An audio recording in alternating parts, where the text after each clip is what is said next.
This is Dale Cantrell.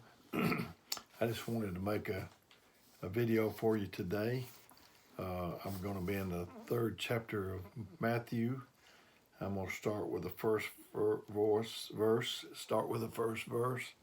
and go on through about the third verse. And it said, "In those days came John the Baptist, preaching in the wilderness of Judea, and saying, Repent ye, for the kingdom of heaven is at hand.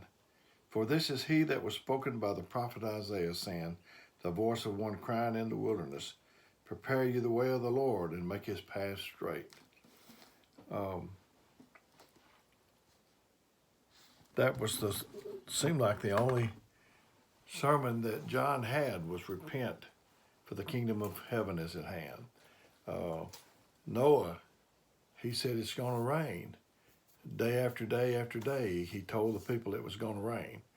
If I came to Marietteville and I preached a sermon, and then the next Sunday I came back, the next time we had church and preached it again, and then that's all I preached, was the same sermon like John did. He had the same one. He didn't change.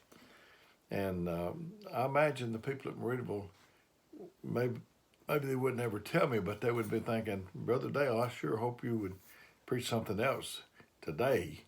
And but he said, for this is that was spoken by the prophet Isaiah, saying, the voice of one crying in the wilderness, Prepare ye the way of the Lord, and make his path straight.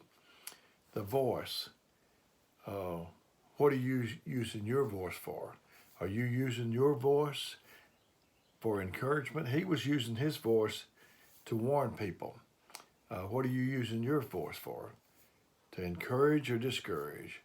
To try to show somebody the way?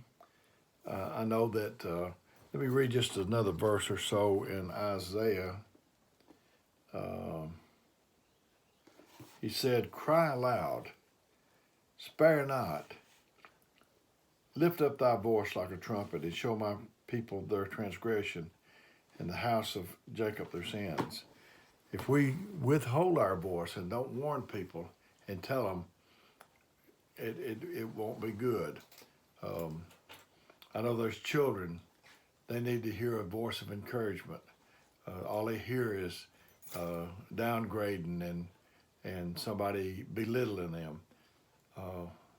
And I hope that our voices are used to encourage people.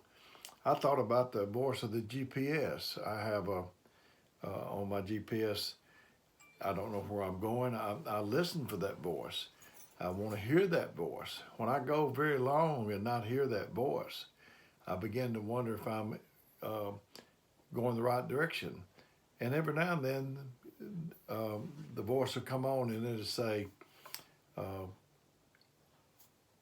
make a turn around at the first chance I get, and it puts me back on the track of where I'm supposed to be. We need to hear the voice of the Lord, so we'll know if we're on track. If you don't hear the voice of the Lord for a long time, it sure does. It makes me nervous anyway. I'm thankful for that voice, the voice of encouragement, and I encourage all of us to use our voice for good things. I thought about Abraham when the Lord told him to take Isaac and lay him on the altar and offer him as a sacrifice. What if he had not heard that voice when he had that knife up, and he didn't hear that voice? So prayer is a good vehicle for using your voice and listening for the voice of the Lord. And I want to do that. You know, I've read scriptures that said in the Spirit,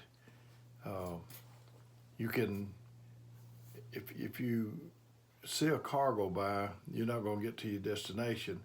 But if you can get in there, get in the car. The Spirit will take you to your destination. It will take you where you need to be. And there's some things you might could walk, or you might could ride a bicycle or whatever. But if you're going to go far, you're going to need some other means of transportation, a car, a bus, or train, or whatever. And if you're going to go overseas very far, you need an airplane. With God, I want to be able to be in the Spirit to take me to the places I need to be. I love you. I don't know if this helped you very much today, but I'm going to keep on trying because I want to help you that much. I'm just trying. Maybe this one helped one person, didn't help somebody else, but maybe the next video or the one before so it helped you.